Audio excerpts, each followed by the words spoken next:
This game was about two of the best players in football who have met the same playoff fate. Neither Josh Allen nor Lamar Jackson has gone to a Super Bowl. And I was very vocal that I thought if Lamar lost as opposed to Josh, he'd get more criticism. Because there have been times where, in my opinion, Lamar Jackson has not shown up to stadiums in playoff games as Lamar Jackson. And I'll say this first. He has to do more because you have to win. But he showed up as Lamar Jackson. This loss ain't on him. And I get it. As it pertains to the legacy of the great ones, what you do in the playoffs matter. Patrick Mahomes is the greatest football player in today's game because in the most important moments, he has found ways to help his team and to lead his team to the big wins. Josh Allen isn't talked about like Lamar Jackson because we watched Josh Allen go toe-to-toe with Patrick Mahomes, and Patrick Mahomes just had the ball last. That wasn't on him. But for Lamar Jackson, there's been this narrative, which is a fair narrative, that he hasn't shown up. But in the second half of that game, outside of the turnovers in the first, he did everything he was supposed to do, everything he was asked to do to put the ball back in Josh Allen's hands and say, you got to go win it now. The Mark Andrews fumble, that's going to be points. The Mark Andrews drop 2-point conversions, that should be points. And it's not on Mark Andrews because those two plays alone don't lose the game. I'm sure Lamar Jackson will point to the first half and the fumble and the interception and say, I got to be better. And I agree with that. But what we saw from that dude when he walked out of the locker room and you told him at the halftime, you got to go be the best player in the world, and he was. That's a step in the right direction. And for Josh Allen, I had no questions whether or not he'd show up. What he did was he showed up smart, he showed up efficient, he showed up patient, and he didn't hurt his team. And Lamar Jackson, with as well as he played, can't say that.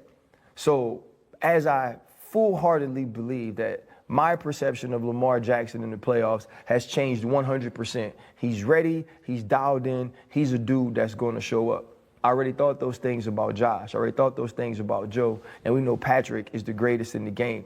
Bottom line is, though, for people to talk about you differently, for people to feel about you differently, you have to win. And again, he didn't.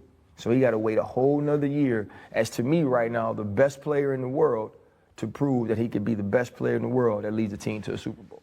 So I have a question, right? Let's say that game, because Kansas City ain't stopped Josh and them either. Gabe Davis, 200-plus yards. Right. So we going to come in here the next day and be like, poor Patrick, you scored 33 points. You had all of these yards. Your defense, no, you wouldn't have. No. You wouldn't have said that. But for Josh, we do. But we wouldn't have said, we would not have taken anything away from the greatness of his performance. Right? And that's what I'm concerned about. Obviously, Allen's team didn't win the game. Obviously, he didn't win the game. Great performance, Josh. But there was... He said the same thing about Elway, about Peyton Manning. Eventually, Josh, he's going to land the hook. I'm going to have to bring the jersey over here. Smoke your stats at your house and your hookah, Josh. Race baiting is real. So... y'all like, why you say he race baiting? All you doing is just flipping the words. You just inserting Lamar Jackson for Josh Allen. It ain't like that's race baiting. Well, we got receipts. All right. So here's my man, RC, after Lamar Jackson loses the game. You fought 8, gave your team the chance, had adversity in the first half and kept pushing. Did everything you had to in the second half to earn extra minutes. That's the way it goes when it's good on good. This ain't on you. You showed up in the most important moments. I'm not the one who was flip-flopping, so don't look at me, even though I'm right now in front of the camera. Do y'all see the difference in tone and intention of RC after a Lamar Jackson loss with good numbers versus a Josh Allen when he loses with good numbers? But the problem is not just personal with Ryan Clark, it's purposeful. And what is the purpose of him race baiting right here? Well, we know what it is. It's a race for the riches, as they say, if you're going to do it this way. It's results rhetoric. And results rhetoric is, I don't care what I say, it's about what I'm going to get from it. He knows that this was stirred up. He knows that this is disingenuous. He has to, because the numbers don't lie. Ryan Clark is smart. I ain't even say he ain't dumb. Usually when I don't think you smart, I say you ain't dumb. But he's actually smart. But he's purposeful. He has been He has been hijacked. He has taken this away from reality. All right, y'all. So there you have it. That was Marcellus Wiley. And Ryan Clark, he actually decided to respond to what Marcellus Wiley had to say. And this is exactly what Ryan Clark had to say about this in response to Marcellus Wiley. I'll let you talk about me constantly because I refuse to give you life.